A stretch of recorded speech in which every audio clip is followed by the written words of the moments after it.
முன்னொரு காலத்தில் அந்தபுரத்தை ஆண்டு வந்த அரசனுக்கு ஒரு அழகான ஆண் குழந்தை பிறந்தது. அக்குழந்தைக்கு விக்ரம் என பெயரிட்டு வளர்த்து வந்தான். விக்ரம் சிறு வயதிலிருந்தே யாரையும் மதிக்காமல் ஆணவத்துடன் வளர்ந்து வந்தான்.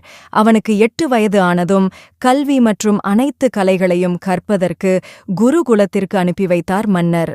அங்கும் அவன் யார் பேச்சையும் கேட்காமல் குருவையும் மதிக்காமல் இருந்தான். அந்த குருவிடம் மிருகங்களை வசியம் செய்து அவர் நினைத்தபடி ஆட்டுவிக்கும் சக்தி இருந்தது. அதை உபயோகித்து அவனுக்கு புத்தி புகட்டுவதற்கு ஒரு வழி கண்டுபிடிக்காரு. ஒரு நாள் அனைவரும் ஆற்றில் நீராடிக் கொண்டிருந்தபோது இளவரசன் மட்டும் கரையில் அமர்ந்து ஆற்றுக்குள் கல் வீசி விளையாடிக் கொண்டிருந்தான்.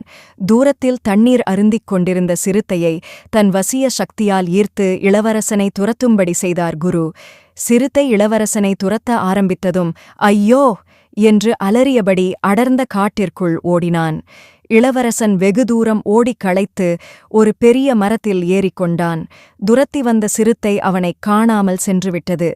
பசி வயிற்றைக் கிள்ள களைப்பில் தூங்கி போனான். தூங்கி எழுந்ததும் சூரியன் உச்சியிலிருந்தான். பசி, களைப்பு, பயம், கவலை இவற்றால் கால் கை நடுக்கமுற என்ன செய்வதென்று தெரியவில்லை.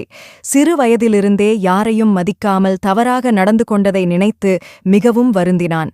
தன்னுடன் பயிலும் அனைத்து மாணவர்களும் குருவிடம் எவ்வளவு பயபக்தியுடன் நடந்து கொள்கிறார்கள், நான் மட்டும் ஏன் இப்படி இருக்கிறேன், அதனால்தான் இத்துன்பம் நேர்ந்தது என்று நினைத்து வருந்தினான். உடனே குருவை மனதில் நினைத்து குருகுலத்தை சென்று அடைய வழிகாட்டும்படி மானசீகமாக குருவிடம் வேண்டிக் கொண்டான். அடுத்த நொடி யானையின் பிளிரல் சப்தம் கேட்டது. யானையை பார்த்த இளவரசன் யானைகள் தண்ணீர் இருக்கும் இடத்தை கண்டுபிடிக்கும் திறன் பெற்றவை என்று கேள்விப்பட்டிருக்கிறான். யானை தண்ணீருக்காக செல்வதை அறிந்து அதன் பின்னால் இளவரசன் நடக்க ஆரம்பித்தான். வெகு நேரத்திற்குப் பின் யானை ஓர் ஆற்றங்கரையை அடைந்தது. அதன்பின் மகிழ்ச்சியடைந்த இளவரசன் தன் குருவிடம் சென்று அவர் காலடியில் விழுந்து தன்னை மன்னிக்கும்படி வேண்டிக் கொண்டான்.